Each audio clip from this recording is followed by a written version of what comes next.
بسم الله الرحمن الرحيم magacaygu waa Ilhaan Cabdiqaadir Jaamac Guule waxaan halkan ka tirinayaa maansayr oo la magac baxday Soomaali gurigay degtaba gacalo weeyaan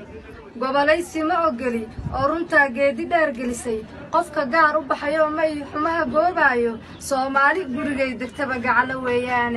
garaween nugaal bay dagaan gacal kuwaanahay badda goonyaheeday dagaanay ka guureene waa miya boqol bay dhamaan geer ku raacaan badda garacad goonyaha barbaraadar geeskeeda luqganaana nimankii dagaan gad isku raacnaaye galgudud dhexdeeda aniga guriga ii yaalo gabdha iyo daan wiilalna garab ayaa nahaye garbahoo la isqabsado dadku guul ku gaaraaye gumaad baa u yaal xaasadkii gudaha soo galay Soomaali gurigay degtaba gacalo weeyaan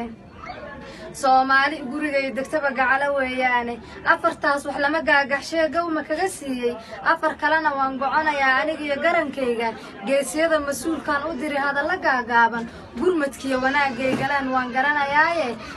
gurmadkiyo wanaagay galaan waan garanayaaye dhamaantood anoon gabagabeen baan goob yar taabaniye xabsiyada raggii laga guray guriga noo jooga diyaaradaha wada guuxaya aan gabanin goorna gud curtiye dharaartii kuwaan wada gamaangaman gurmadkaad gashaan ka badan hadal la goobeeyo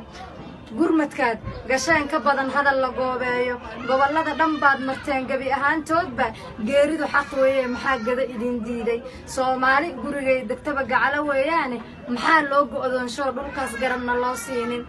gobol